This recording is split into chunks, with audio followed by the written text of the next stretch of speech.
Hello and welcome back to the Give and Go. I am here with my brother, Producer Rudd. If you haven't noticed, that is my brother, my blood. He's going to be sitting alongside us today because Saltero's gone. Saltero couldn't make it today. Instead, I'm going solo, bro. I'm going solo, man. I feel like Neymar when he ditched Barcelona to go pursue his own journey. That's what I feel like, man. And it low-key feels a little good. It feels a little good. I'm a little high off of it, bro. With that being said, though, we got a lot of announcements to make because if you notice this past week, we were a little bit weird in terms of content. That's because we've been planning things out for the foreseeable future heading into the World Cup. And boy, do we have some big things planned. First off, the first thing I want to announce is that we are going to commit to doing international team deep dives heading into the World Cup. We've done 3 so far. For the next 50 days, we're going to make it our sole objective to do long, deep analysis and prediction videos on every single remaining team at the World Cup, man. I'm excited for that, bro. With that being said, our next deep dive will be Argentina. And I know the fans and comments going crazy right now. Everyone's hyped because, bro, we've gotten so many comments on our videos saying, do Argentina next. And it's time. And you won't have to wait that long because although Saltero's gone today, he will be coming to the studio tomorrow and we will be recording our massive hour-plus long Argentina deep dive into our predictions, our analysis, and everything that matters heading into the tournament for the one and only Lionel Messi. And so that's going to be a massive, massive video. I'm excited. Following that gargantuan video, we will be welcoming our first The Give and Go guest that we've ever had on this podcast. Augustine from Debatable Football Opinions on Instagram. The man has cultivated an incredible footballing community, and he himself is from Argentina. And so he's going to come on the pod next week, and he's going to debate the points that we make this week with our Argentina deep dive. And so there's a lot of content to look forward to now. If you were hoping for a Mexico deep dive, a USA deep dive, fuck it, even Ghana, we're doing all the teams in the World Cup, man. So we're gonna be hard at work. And so I'm excited, man. Saltero, this is the last fucking day you can miss, bro. I'm tired of this. We got to get back to it because we got a big, massive tournament coming up. Let's get right to it. So much has happened in the world of football this past weekend with the international break ending and now bringing in club football back. One big announcement I just want to make a point to acknowledge is Gonzalo Higuain announcing that he's going to retire at the end of this MLS season with Inter Miami. And I just want to give a big shout out to Gonzalo Higuain. His career has a bit of a dark mark because of the things that happened to him in the big moments and those big stages, more specifically with Argentina. That one moment that everyone remembers where he had a golden opportunity to score a goal against Germany in the final. He could have given Messi that first World Cup trophy, and instead he completely scuffed it. And that in itself has, in a way, kind of haunted him the rest of his career. And I think that's harsh, man. I think that's harsh to gauge a player off of what happened in the big moments. Gonzalo Higuain is a born goal scorer. He's had incredible moments still at both the club and international level. And so there's still a lot of beauty to his game. And I know that most fans that are pure fans of the sport can understand me on this. Thank you, Gonzalo Higuain, El Pipita, for all you've done for the sport. And I'm going to miss you, man. I'm going to miss you. Yeah, Gonzalo Higuain, very much the Riku from Kingdom Hearts. That one deed, one mistake doesn't have to define you. You know, people can be more than that. Yeah. And there's so much more redeeming qualities, you know, that get overlooked because of one mistake, you know. Ain't that the game with Goofy? It's Arsenal versus Tottenham. That's how we started the weekend off. We had built this game up to be a big stepping stone for both these teams leading up, with me and Saltero talking about it last week. We set it up as Arsenal having that goal and that challenge to actually beat a team that's in the top 4. With them having lost to Manchester United, that pressure was on them.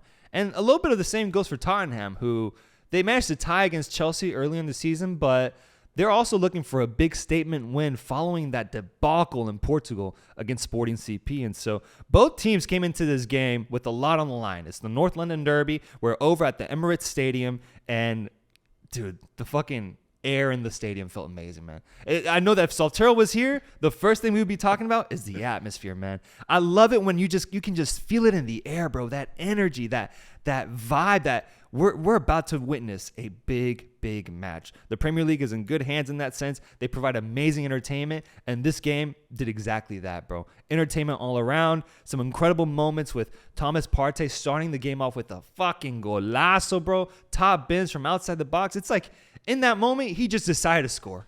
He was like, you know what? I'm just going to do it. I'm tired of this game being a no. I'm scoring, bro. It's pretty crazy because you analyze Arsenal and how they play, and I feel like Thomas Partey himself doesn't get enough credit for the role he plays for Arsenal, man. He is clinical in Arsenal's success, and more often than not, when he plays for Arsenal, they win. The thing is, he's been a little injured over time. You know, he gets these knocks and these injuries, and so it's tough for them to stay consistent with him. But if Arsenal can get a healthy Thomas Partey for the rest of the season, bro, he is going to be a catalyst in what will be, and what I do consider, is title contention for Arsenal. If they can just maximize Thomas Partey, this could be really good for Arsenal.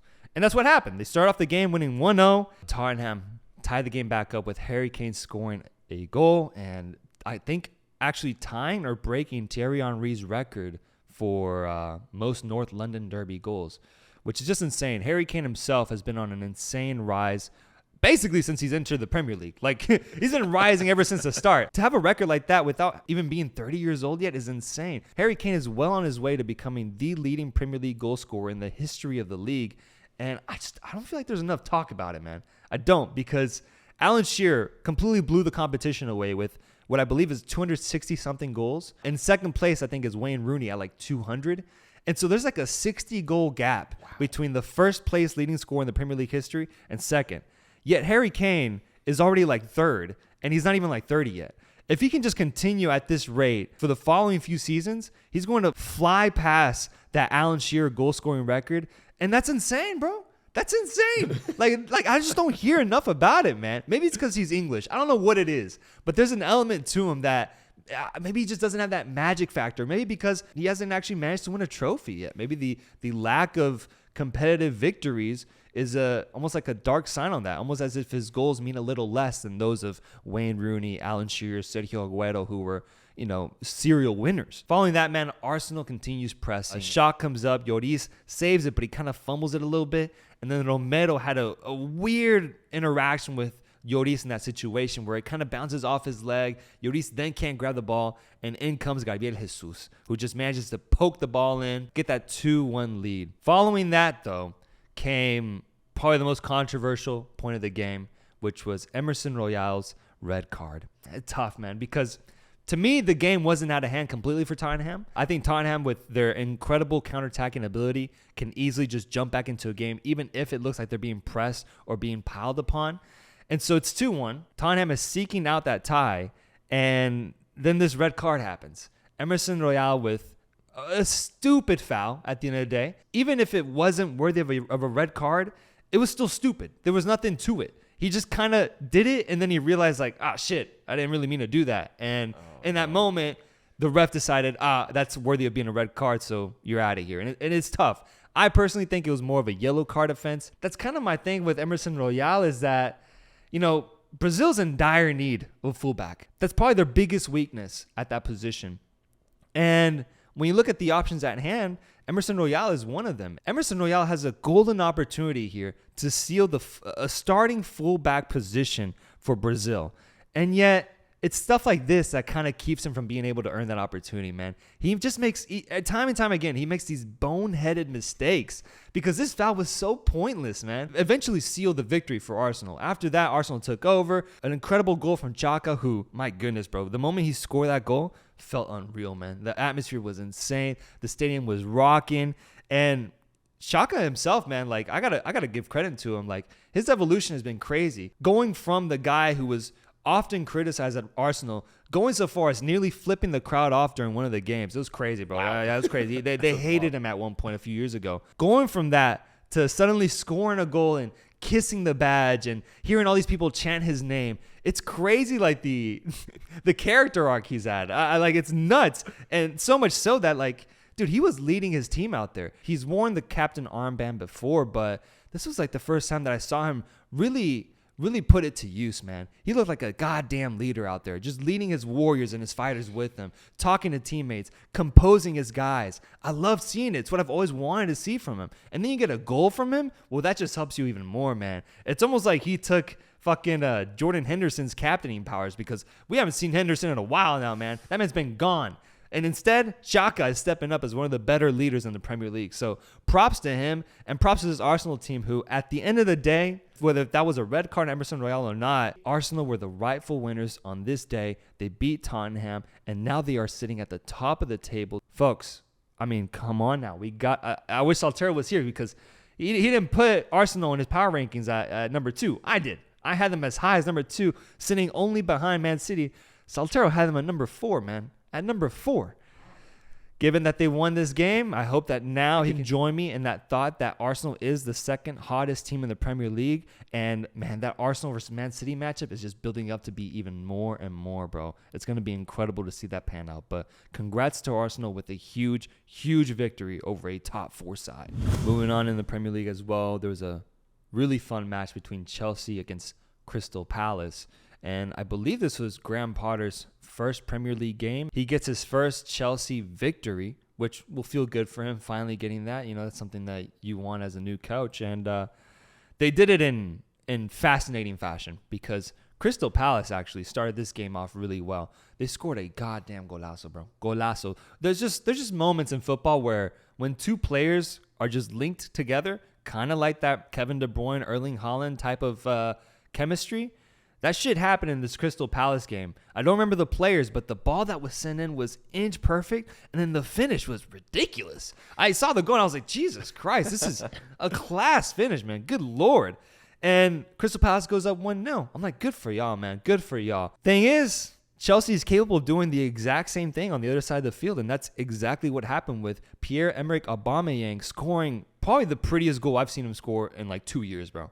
He scored just a typical striker's finish. He lets the ball bounce in front of him, has his back turned to goal, and turns his body, catches the volley, bottom left corner, fucking beautiful finish. Chelsea tied the game 1-1. And I'm just like, good Lord, man. That's wow. Why you pay a guy that much money. That's why you get him. That's why you sign him. It's for a goal like that. If Aubameyang can keep providing goals like that, of that quality, then he might be what Chelsea needs. It's just a matter of feeding him, man. You give him those opportunities, he'll score fucking beauties like that. It's a 1-1 tie, and we got ourselves a game.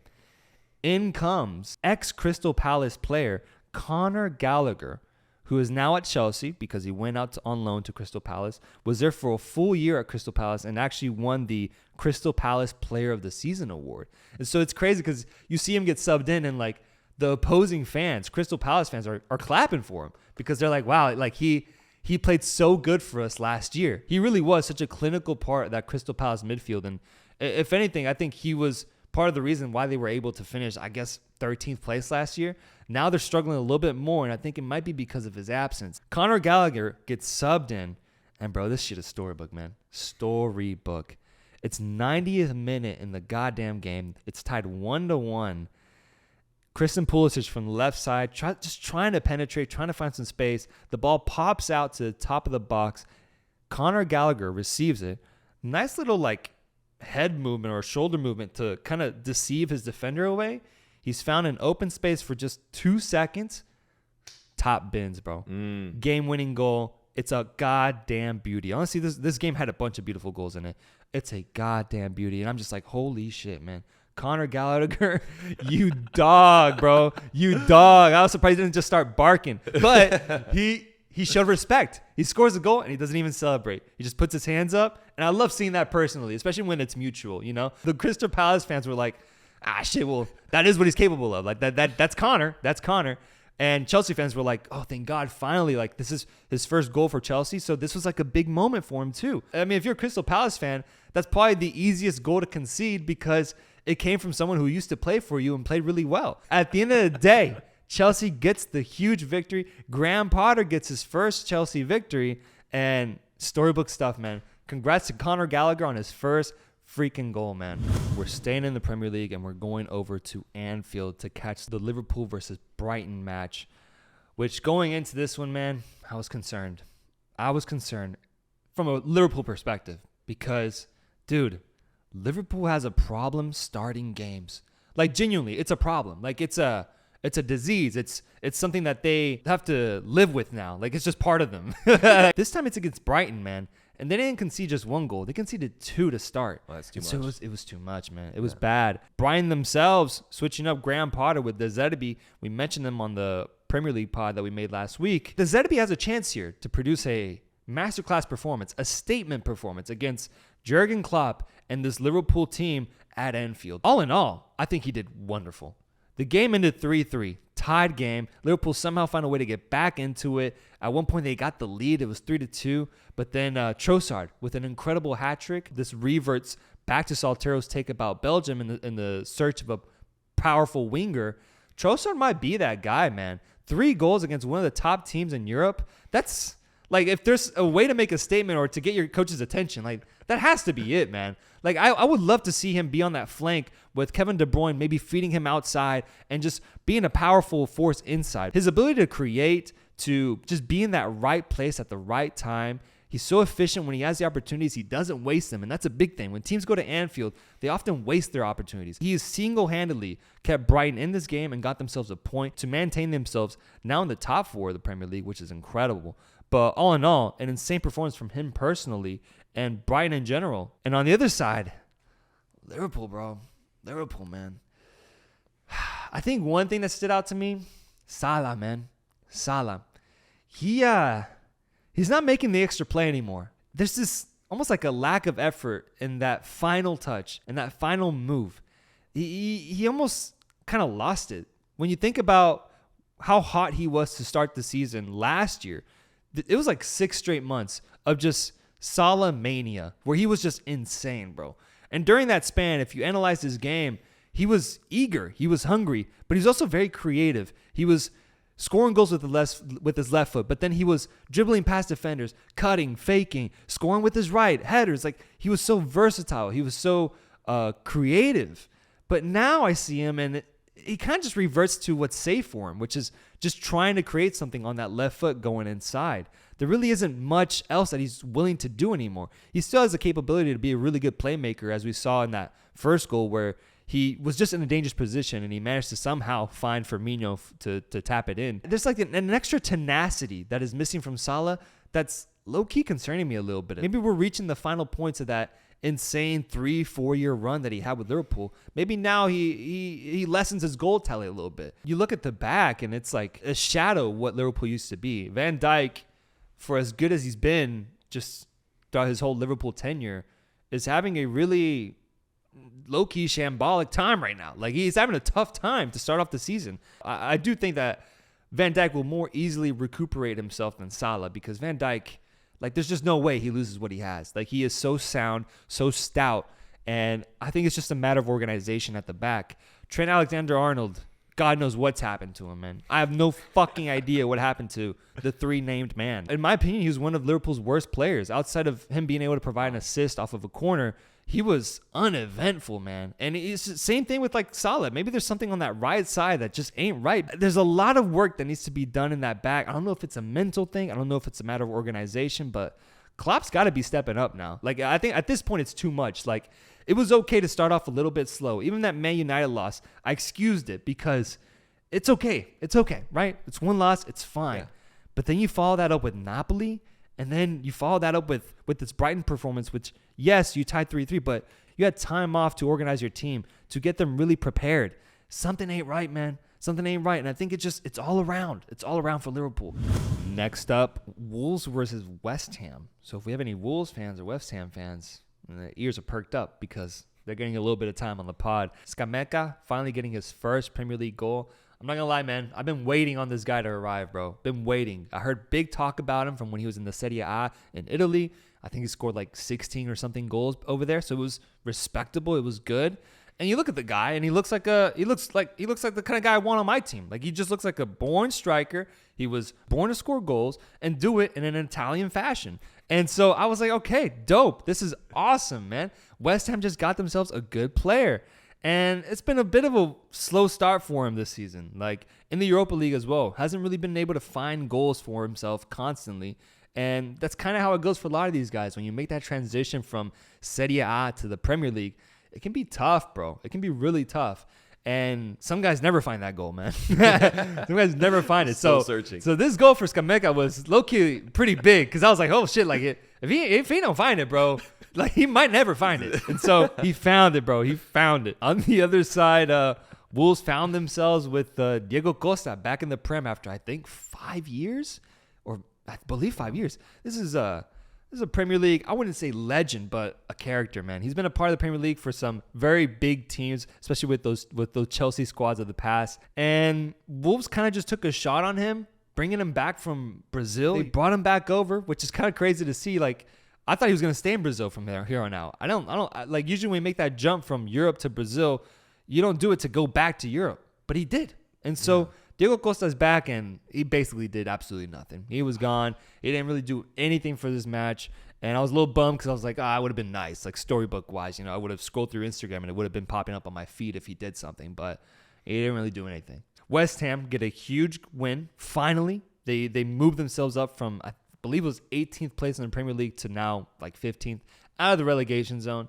Like I said last time that we had a pod, I don't see West Ham getting relegated. In a way, kind of expected this. This is the type of result they need to get back on track. But still, David Moyes didn't look that happy. He looks pretty pissed with how the season started, and that makes sense. The man doesn't like to smile much, and there's not much to smile about with this West Ham team. Good things to note, though, is my boy Paqueta having probably his best game in a Hammer jersey. It was good to see him and Scamacca having really good games. Finally, their signings of the summer paying off. If this can just transition into their next following games, it could culminate in something good. They could maybe get on a little bit of a streak here, going unbeaten. If these players specifically, their signings from the summer, can step up and find their form. Wolves, on the other hand, a little bit shambolic, man. It's a little concerning with them firing Bruno Lage after this game. Tough because I actually don't think he's that bad of a coach. I think he kind of found himself a place in the Premier League.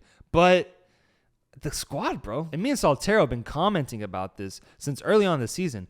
There should be T-shirts that say, Wolves can't finish, bro. Because they cannot finish a goddamn opportunity. They can create them, man. You got Ruben Neves slinging out balls there. You got Podence being like almost like a mini Bernardo Silva, just finding his way through little tight spaces. There's a lot of good creation for this Wolves team, but there's no end product. There's no finishing. And it's just so apparent, man. And so for me, I don't think this was the right move, and neither was getting Diego Costa. Whoever's in charge of the Wolves board and making these decisions is, I would say, under a little bit of pressure because he's making these insane, harsh, quick reactionary decisions that, to be honest, I'm not fully on board with, man. I don't know if Diego Costa was the right guy, and I don't know if firing Bruno was the right move as well. And so we'll see moving forward if this was what they ultimately needed to do, and it'll be interesting to see who they hire back. For now, Wolves are in a dire position, man. Kanye West, I'm going to fix Wolves.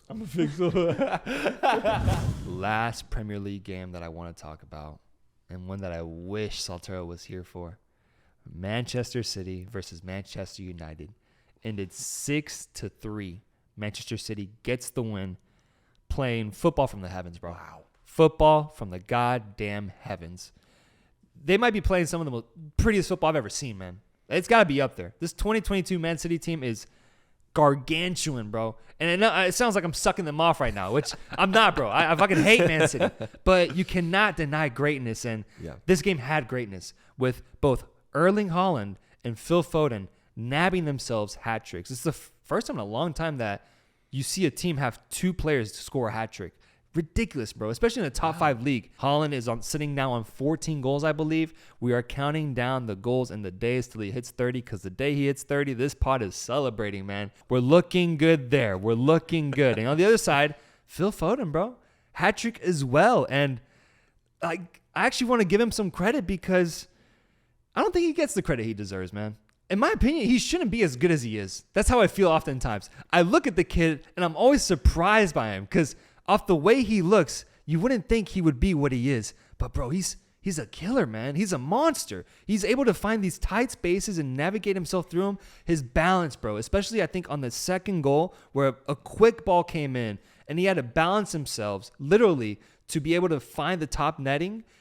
I don't know how he did it, Brandon. I watched that replay like 3 different times. It looks like he's about to fall over to his right, but then he recuperates himself, stands straight, and is able to finish in the top left corner, which completely deceived De Gea at the time. In my opinion, it was that body movement and that balance that made De Gea freeze in time and just not move. He didn't even try to save the shot. It was so crazy how someone's body language could essentially create a goal. And Phil Foden, time and time again, shows incredible balance. If there's a balance rating on FIFA, bro, his should be like 97. It's ridiculous. Maxed out. But it's also because of his size. Like, it makes sense. He has that Bernardo Silva, Messi type center of gravity. He's just able to control his movements really well. And it's fascinating because now he's paired up with Kevin De Bruyne and Erling Haaland, 2 greats at their positions, and he's able to hold his own there. I don't think people give him enough credit for that. That's my thing. Once again, the English factor comes in. I think England players, when they're good, don't get the credit they deserve, and when they're bad, get shit on completely. And I think this is what's happening here. Phil Foden, he could be the best English player of all time if he continues, man. He's on a crazy trajectory. He's going to continue playing a vital role for this Man City team, and I hope that over time people can start to see, because dude, the price tag on this kid has to be over 100 million now. Like, he's earned that. His value has gone up the fucking roof. And now with Erling Haaland with him, dude, it's going to be an incredible combo. But what's crazy is that you can look down the field and see another OP combo with Kevin De Bruyne and Erling Haaland, man. This game showed it on full display. Kevin De Bruyne getting 2 freaking assists, and the passes he is sending to Haaland are just perfect, man. They're perfect. It pisses me off, man. It's fucking perfect football. And Haaland, his ability to just know what to do.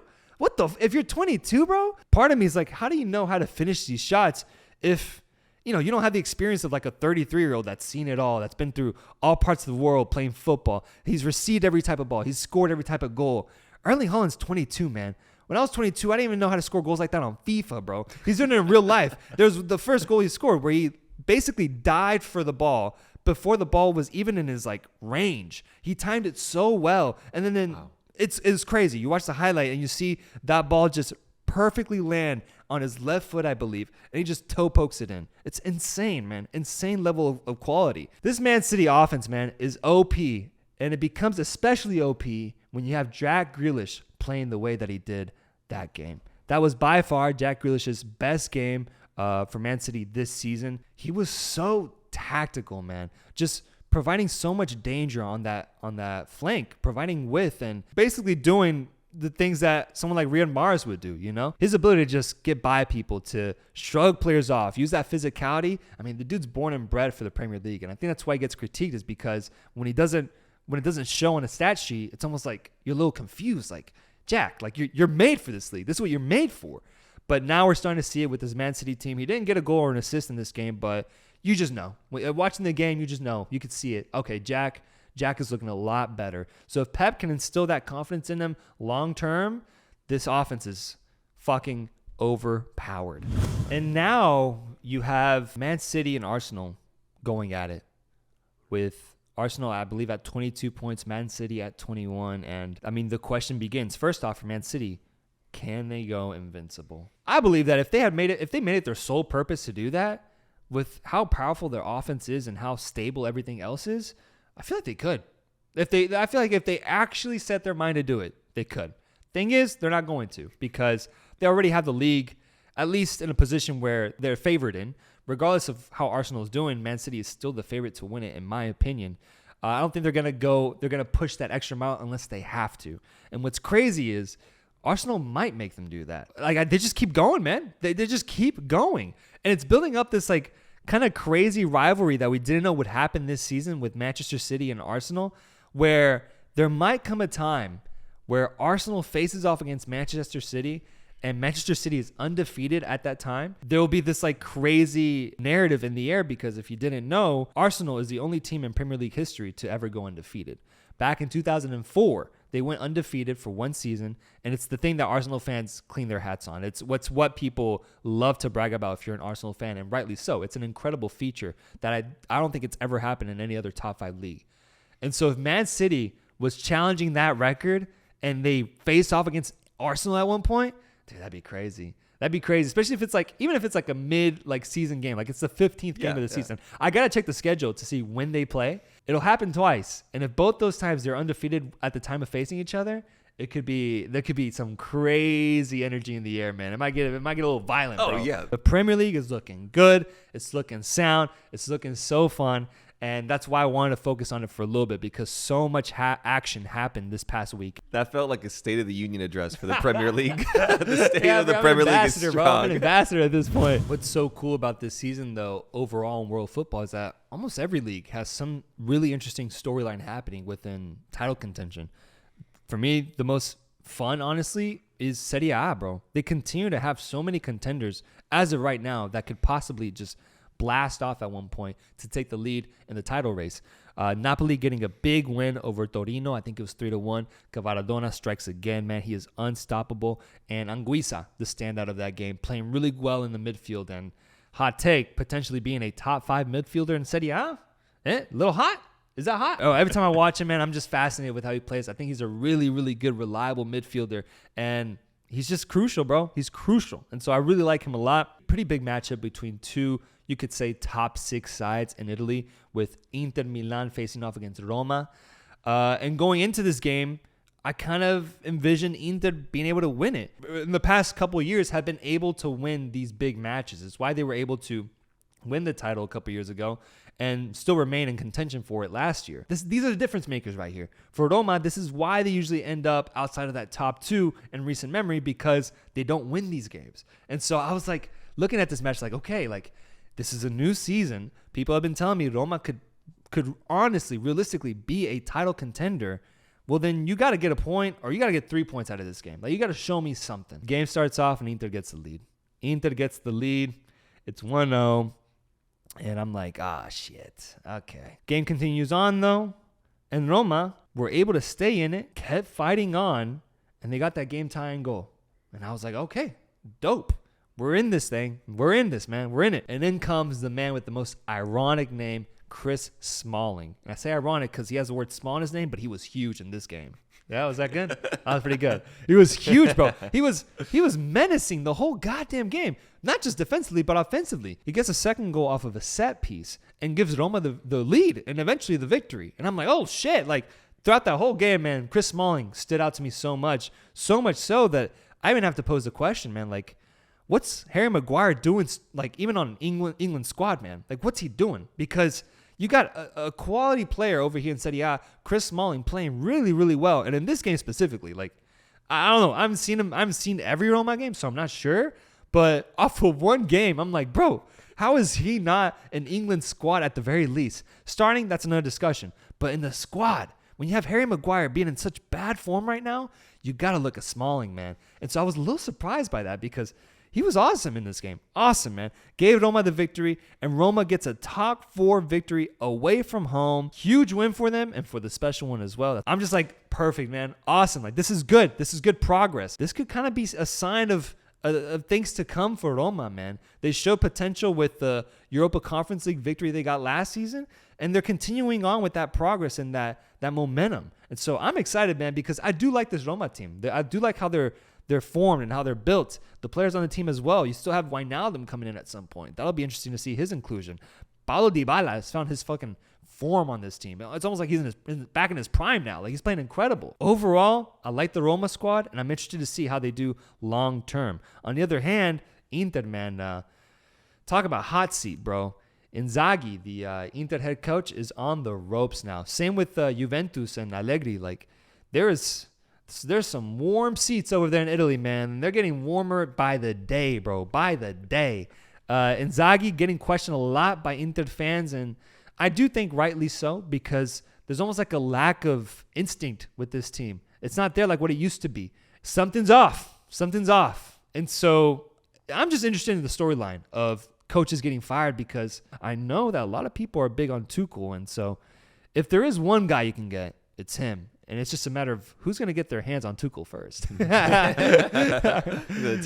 Yeah, it's like a race. Is it going to be Juventus? Is it going to be Inter? And I think that might be why fans are so eager to get rid of their coaches now, because there's a golden manager who was wronged based off of what people say, wronged by Chelsea, and now is looking for another storyline, for another way to win trophies. Going over to Spain now, a really quick Spain title race recap. We had Barcelona facing off against Mallorca.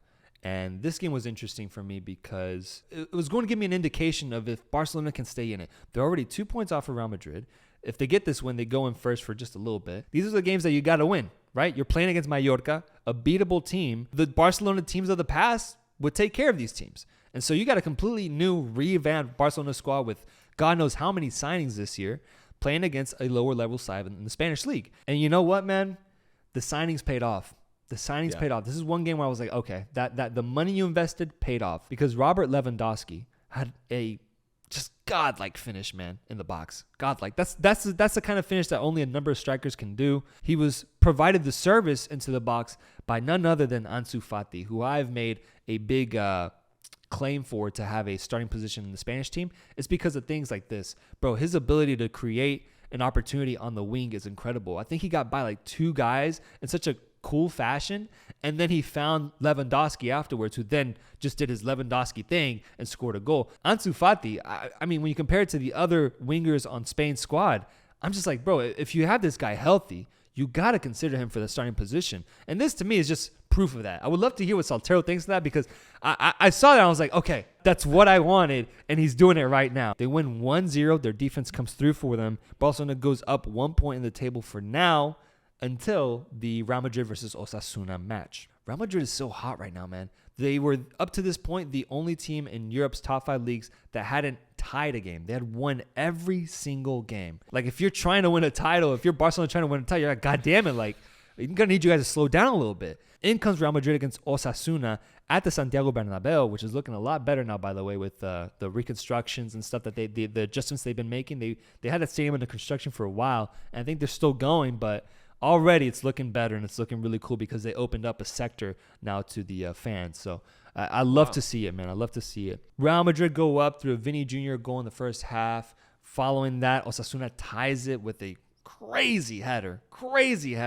And then in comes the craziest part of the game, which is Benzema being gifted a penalty. He draws a foul in the box. He gets a penalty. Benzema, who is going to be the Ballon d'Or winner this season. He was the best player in Europe last year with how he guided Real Madrid to the Champions League final and victory, as well as La Liga. And so Benzema is the guy. He's the fucking guy. You have a game tied 1-1, and this is your opportunity to just take the lead off of a penalty. But it was interesting because going into the penalty, the commentators started building it up as they always do. But I hadn't realized it, but apparently the keeper for Osasuna has a really good penalty record against specifically Real Madrid, where like I think last time they faced each other, Real Madrid missed like 2 penalties due to that goalkeeper. Wow. He just managed to save them. So there's a bit of a mental game going on with like this goalkeeper, and they zoomed in on him for a second, and the guy looked wildly confident going into the penalty kick. I was like, bro, you're about to be down 2-1. Like, what the hell are you confident about? Benzema setting himself up, and I'm just like, okay, this is interesting. Like, this is the most narrative I've seen behind a penalty in a while. Benzema goes up to shoot the ball, and the goalkeeper doesn't dive. He stays center. Benzema's shot goes central as well, but he goes high. Hits the post, and he misses. Whoa. Hits the post, and he misses. Benzema, the Ballon d'Or winner. Completely, in my opinion, the goalkeeper got in his head, bro. He got in his head. Benzema, like something didn't calculate right for Benzema. Something was off, and he missed the goddamn penalty. I couldn't believe it, bro. I could not believe it. To have it saved, but to completely miss it. At the end of the day, he completely missed it. But I think by the goalkeeper staying central, it fucked with him a little bit on the shot. But man, that goalkeeper's intuition, I wish I knew his name. His intuition to just stay central. In that moment, I was like, okay, this guy, I need to look into this guy, bro. Does Spain need a starting goalkeeper? Because good Lord, this guy, this is like a penalty specialist. Like, at least put him as Spain's third string goalkeeper. So if you need to get a penalty shootout victory, you sub this guy in, man. He was insane, man. And so the game ends 1-1. Benzema's missed penalty ends up being what cost him 2 extra points, and the title race is tied. Barcelona is now tied with Real Madrid, and not just that, Barcelona is actually in first place because of goal differential. This title race is going to be fucking incredible to watch for the rest of the season, man. I cannot wait to just keep up with this week in, week out, because it's going to be a lot of moments like these that end up adding up and deciding the winner of La Liga. All right, so we've talked about 3 of the top 5 leagues in Europe. Now we're going to talk about number 5, the 5th strongest league in Europe, Ligue 1, the French league, with PSG facing off against Nice. Important match because similar to the Barcelona-Real Madrid matchup, Marseille was actually ahead of PSG for just a moment in time because they were up on points. PSG actually had a little bit of pressure on this game. And when I say pressure, I'm not saying that, you lose this game, you lose the league. I mean more so just that pressure that's put on you week in, week out in a league-long campaign. Just a little bit of pressure in that sense, which makes the games just more entertaining to watch. And so here's PSG hosting Nice, and I had some realizations watching this, bro. I had some fucking realizations, man. Some scary realizations, bro. What'd you realize? I low-key started shaking in my room, bro. I was like, oh, fuck. Twice in this game, and once for each player. Messi and Neymar went down for, just a few seconds. Neymar, he had a play where he got fouled, and he stayed in the box, just kind of the fetal position, for, a little longer than what I'm used to. Oh, no. Same thing goes for Messi, where Messi, prior to his incredible free kick goal, which I'll talk about in a second, he got fouled pretty hard, collided knees with Dante, the center back for Nice. And Messi was down, and the fucking replay made it look harsh. I was like, oh, God, that's painful. And it was in that moment that I realized the fate of the World Cup and who wins that tournament relies on PSG and how they manage their players. Because, for me, the top 2 contenders of this World Cup are Brazil and Argentina. England ain't looking too good right now. You can maybe throw in France if you'd like, and that's fine. They're in the top 3 for sure. With form and the way that these teams are playing, their chemistry, it's Argentina and Brazil, bro. And the 2 biggest players for both those squads play on one team. There's this kind of pressure that comes with managing these players and knowing that if one of these guys gets even injured for just a small knock or anything, the hopes of a country lie on that player and lie on your decision to either keep playing that player or to sit him out for a few minutes or, to give him some rest. I don't know if there's ever been a situation like that in the past, because with these super teams becoming a norm for the modern era of football, you now have key components, key players for huge nations playing on the same team. Literally 2 nations. In my opinion, Brazil can't win the World Cup if they don't have Neymar. And same goes for Argentina. They cannot win the World Cup if they don't have Messi. Both these players are what lifts them up into that upper echelon of World Cup glory. To know that these 2 players are at risk week in, week out, bro, I was scared watching this game, man. I was scared because it happened twice. And I was just like, fuck, dude. At this point, we're 50 days away from the World Cup starting, bro. At most, they should play maybe 2 more match days and have that be it, bro. They got to sit out for a whole month, in my opinion. Honestly. There's too much money at stake with these players having to be at the World Cup. The World Cup needs Messi and Neymar to be there. But also the hopes, man, the hopes of a nation. If you're from Argentina or Brazil, you're watching these games fucking praying to whoever you fucking pray to, because the stakes are so high now. And it gives me anxiety, bro. It gives me anxiety. What if there's a Brazilian player on the opposing side that wants to give Brazil a good chance, and he sees Messi coming at him? Well, you don't think he's going to put an extra little spice into that tackle? You don't think he's going to make it hurt a little bit extra? I don't know, man. I really do wonder. The same goes the other way around. If there's an Argentinian on the opposing team and he sees Neymar coming down, juking people out, you don't think he's going to just put that extra firepower into that slide tackle? I don't know. It's getting scary, bro. And I'd rather just not entertain it. Sit these guys out, bro. You're fine. After Messi got fouled, he got up and he sets himself up for a free kick. And all I want to say, man, is that when it comes to free kicks, there's a level of certainty I have with Messi that I've never had with anyone else, man.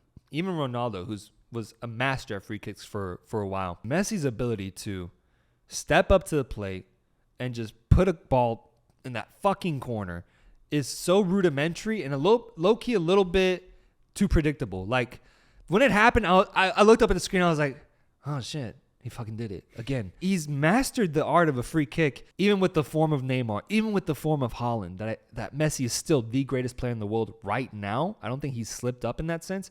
because of stuff like this. Like, he's capable of some absolute magic, man. He will be the best player at the World Cup, in my opinion. And it's looking good for Argentina if he's making free kicks like these just constantly. But also something that I wanted to mention, Hugo Ekitiké.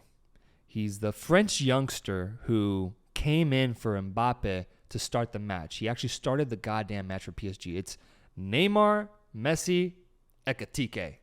And when I saw that on the starting lineup, I was like, what the hell is this, bro? What the hell is this? And so I was like, okay, I guess I'll give this kid a shot. He's 20 years old. He had a spell on loan at Reims, I believe. But he's been looking for time to play because apparently he's frustrated. Like, he wants to get minutes. And the coach isn't giving him minutes because, well, you have Mbappe, Neymar, and Messi up front. I watched this kid for 10 minutes, bro. And I realized that PSG is the worst place to be if you are a youngster trying to make a name for yourself. If anything, I'm a little pissed at this kid for complaining about playing time. Bro, you're behind Messi, Neymar, and Mbappe. You're not getting any fucking playing time, bro. But not just that, when he did play, in my opinion, he was bad, bro. He was bad. He could not link up with Messi or Neymar at all, man, at all. And it's just crazy the difference between a player like him and Mbappe, because Mbappe comes in and he's firing on all cylinders, even got himself a goal. But Ekitiké, there were moments where the ball's rolling. They would have these amazing, beautiful PSG plays that we've been seeing this season with like almost Joga Bonito type of football. And the ball lands at Ekitiké to continue that momentum, and it gets stuck. It gets stuck. He kind of just gets trapped in his feet. And I was watching this. I was like, bro, go back to Reims, man. Go anywhere else, man. Anywhere else. The same for you, bro. This is an adult team with superstars.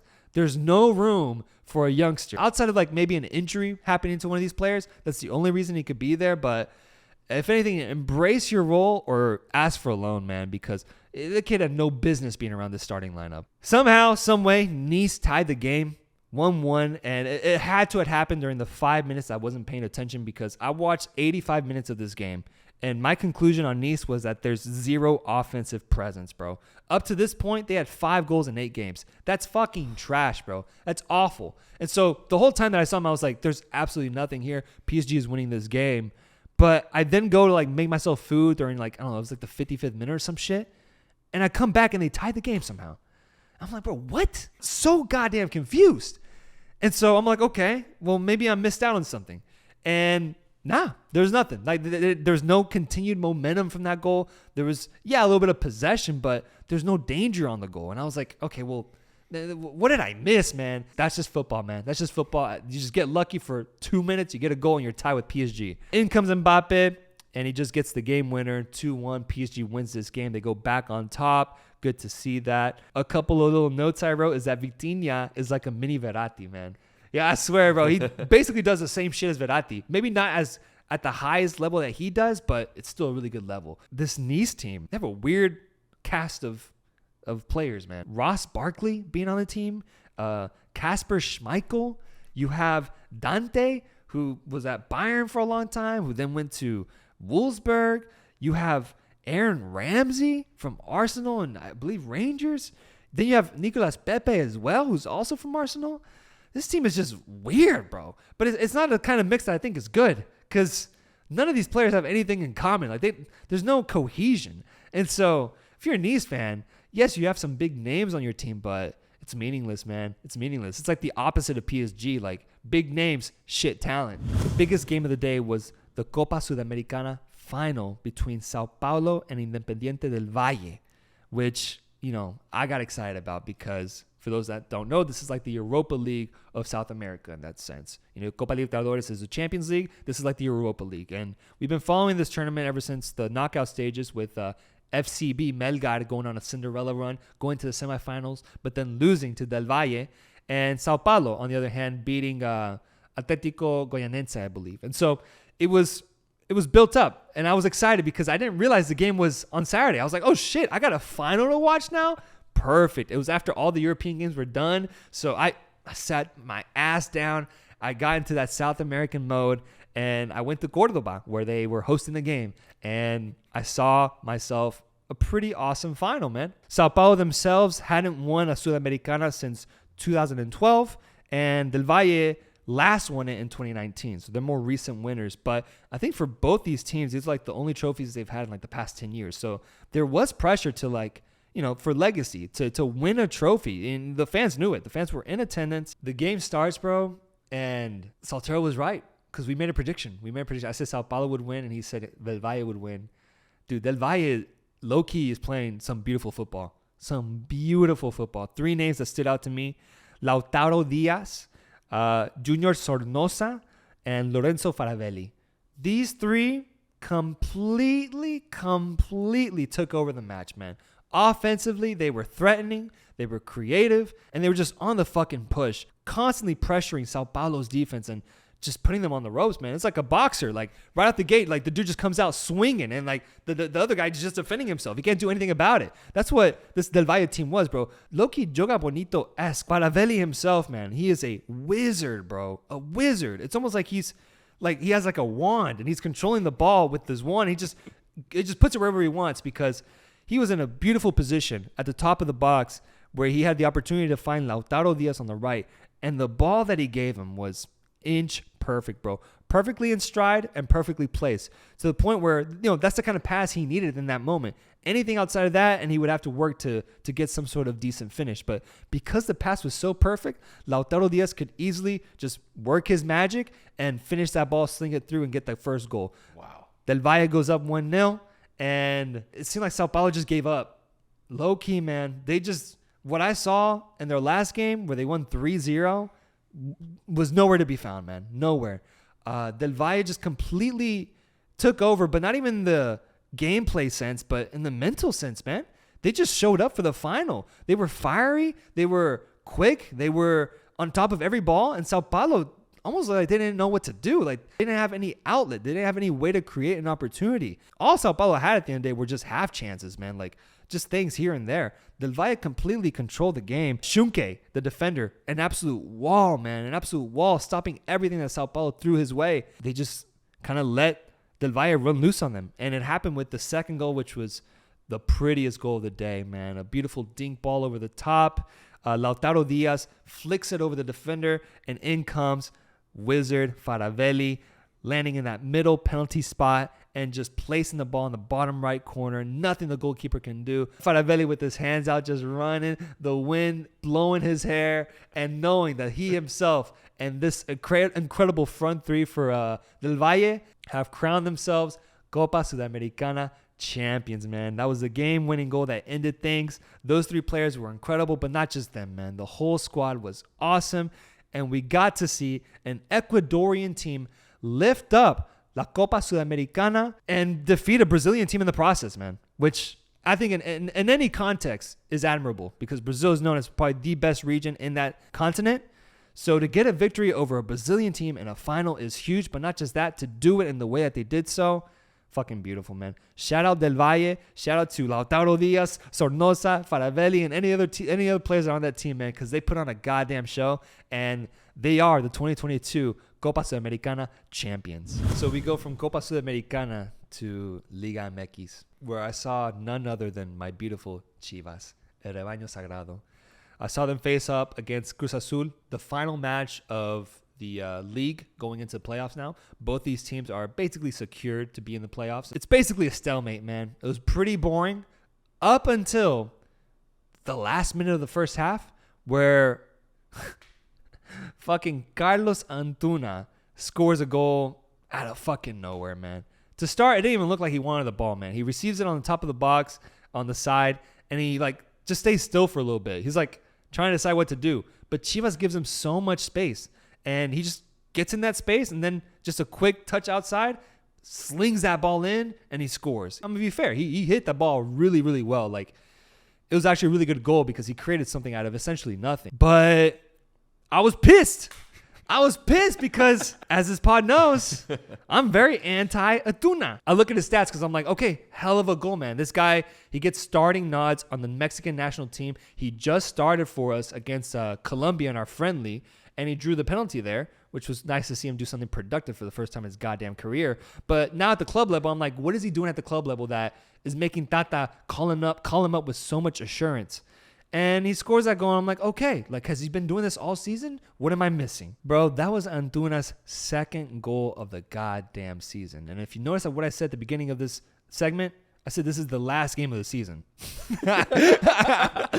He scored 2 goals in 1,300 minutes of playtime, 16 games. No. And so I'm just like, oh, maybe he's a little slow this year. Let's see how he did last league season. Last season, he had 2 goals as well. Bro, 4 goals? 4 goals in over 30 games? How is this the best that Mexico has on the goddamn wing, bro? How is it? This is embarrassing, man. Embarrassing. I was pissed, man, because we conceded to that guy specifically. It's like he knew, man. He knew I was fucking watching this game, and he just wanted to irk me, man. It's so frustrating, and I still do not understand. How is he getting so many minutes, even on this Cruz Azul team, man? Like, why are they giving him so much confidence? Is he really the best Cruz Azul has to offer, bro? Like, with that output, you've got to be looking somewhere else. Maybe there's a youngster out there with a little bit more magic or a little bit more flair. Shit, maybe even get like a Chilean or a Peruvian or somebody else to come in. A guy who scored 4 goals in basically a year, it's not good enough, man. It's not good enough for national team, and it's barely good enough for Liga MX, man. And as the game progressed, it was clear that Chivas was actually the more motivated team. They were actually taking the game a little bit more serious. Cruz Azul sat back a lot most of the game. They didn't really have that impetus to really challenge Chivas. They just seemed kind of less motivated to get a result out of the game. Regardless, something I realized, man, it's Alexis or die for Chivas, man. It's Alexis Vega or die. He literally was icing his knee by the 65th minute because he got subbed out and he had done so much up to that point, man. He's everything. He's everything for us offensively. When we make build-up, when we are creating opportunities, if that ball doesn't reach Alexis Vega at some point, then something probably won't happen. Like, we just won't generate anything. It's Alexis who has to make the decision to, find that nice through ball or send a good ball in or fuck it, even just shoot it from long range or whatever we need to do as a team offensively. It's Alexis Vega's responsibility to figure it out. And that's a lot to ask of a guy. And you could tell because, bro, by the 65th minute, he got subbed out and he was icing his knees. He had fucking everything iced up. And I was like, good Lord, man, we are working this guy to death right now. But it's because of his output, because he is truly so talented and skillful. And I mean, we saw that beautiful dummy he had against Colombia in the Mexico match. Oh, man, I was so happy when I saw that. But I'm not even going to talk about that match, man. We don't want to talk about that shit. The question is starting to be asked now, is Alexis Vega the best offensive option for Mexico now? And I do think there's a genuine argument for that case because outside of him, you have Chucky Lozano, who's been on and off. He is on the best team in Italy right now with Napoli, but he isn't a starter. He's coming in as a sub, and he's having good moments, but in my opinion, he hasn't been as consistent as Alexis Vega has this season. And then up front, I mean, it's a question of who even starts. Is it Raul Jimenez or is it Santi Jimenez? Which Jimenez are we going with? If it's Santi, then there is a little bit more form there. There's a little bit more output. But even then, he still doesn't have Ruud van Nistelrooy's trust and doesn't start for that team as well either. And so if we're looking at a guy who plays more minutes of football and who provides more output, then in my opinion, it is Alexis. Which is crazy saying that now because we're a month and a half away from the tournament starting and we're just now realizing who is our best option. The responsibility and everything that's being placed upon Alexis now is just crazy because I don't think even he thought this would be placed upon him with how much Chivas needs him, but also low-key how much Mexico needs him as well. Chivas found a game-tying goal through Sergio Flores off of just a fumbling of the ball off a corner kick. Sergio Flores somehow just pings that ball in. Beautiful goal. The game's tied 1-1. And as I mentioned, Chivas just played better. They just played better. They wanted it more. And somehow, some way, Cruz Azul won the game. Always. And like the 94th minute, I don't know, man. It was a wacky-ass goal. But Cruz Azul get the victory 2-1, and they walk away with all 3 points. They end up, I think, higher on the table than Chivas. I was just like, okay, all right, what? Like almost like a whatever type of attitude. Solid win for Cruz Azul, and in my opinion, still a solid performance from Chivas. The last match I want to talk about is the Atlético Tucuman game, Tucuman update, versus Patronato de Paraná. Big game because Tucuman was up by a point in the league table up to this point, and they have a chance here to gain a little bit of cushion in this tight-ass league. Within 4 minutes, man, Coronel hits the goal in, and Tucuman goes up. They're up 1-0, and I'm fucking fired up because I'm like, let's fucking go, man. This is a title run right here. That's the type of result you get. Fast forward 30 minutes, and it's goddamn nearly an identical goal from Patronato. It was almost the same, man. Ball comes in, header, 1-1, game is tied. And as the game was tied, I just kind of realized, I was watching this game and I was like, bro, Tucuman entered this season with the same expectations and belief as Patronato. The difference is Tucuman is fighting for a championship now, and Patronato is fighting not to be relegated. That's how crazy this storyline is, because Tucuman had a bad season last year. They were bad, and going into the season, their only goal was to not get relegated. They not once thought, oh, we're going to win the championship this year. I bring that up because it's almost like Atletico doesn't know how to fight for the title, because they lost this game. Patronato ended up scoring a second goal, getting the lead, and Tucuman could never get back into it. When they lost the game, I was like, fuck, dude, like, we can't do this. We have like 6 games to go in the season. We cannot lose this game. We can tie it. Sure, guys, we can tie it. Guys, it's okay. We can tie this match. But lose it, bro, that's not acceptable. And it's just tough because you look on the other side of the pond, and Boca Juniors got a big win yesterday to launch themselves into first place in the league now. And this is Boca Juniors, who's a big, big name in Argentina. They know how to win a title there. They know what it feels like. They went into the season expecting to be in the race for a title. It's almost crazy the contrast in mentalities between both these teams and how that's benefiting or working against the teams now in these late stages of the season, because Boca Juniors, for like the past 10 match days, have been getting results, bro. Results. They beat Tucuman themselves, I think 1-0, and then they also beat River Plate, which was a big game for them, which I mentioned would be big for their mentality, and we're seeing it now, man. Boca Juniors can't lose now. They can't. And it feels like they're going to continue going on this path and just closing it out, while Tucuman is going to look back at these little results like these and just feel haunted by them, because it's these results that are going to get in the way of them winning their first trophy in 100 years, bro. I still hope that maybe, because it's Argentina, maybe there's a little bit room for drama and chaos. Maybe Boca ties. Maybe they even lose a match. But Tucuman can no longer be dropping points, bro. They cannot, man. They got to win every single game, in my opinion. It's a drama-filled, entertaining league. I highly recommend people keep up with it, because this title race, regardless of what happened this weekend, is still really tight. I'm fighting, bro, but I still have belief that Tucuman can do something. And that is all, folks. Thank you for watching. Thank you for supporting the channel. And man, I mean, Saltero had me working today, bro. He had me working, bro. I put in a full 90 minutes, even some extra time, man. Penalty shootout, the whole thing, bro. But it's all good, man, because there's so much football to watch heading into the World Cup in 6 weeks, and lots of football to talk about. Keep in mind, we will be releasing our Argentina deep dive video this week as well. We're shooting that tomorrow with Saltero. And then next week, we will be welcoming our guest, Augustine from Debatable Football Opinions, to come through and talk about the things that we brought up in the Argentina video. So lots of good content coming soon. Lots of deep dives as well. And man, make sure to just keep up with us. Make sure to buy some merch to show some support for us. We'll see y'all soon. I hope y'all have a good day, man. Peace.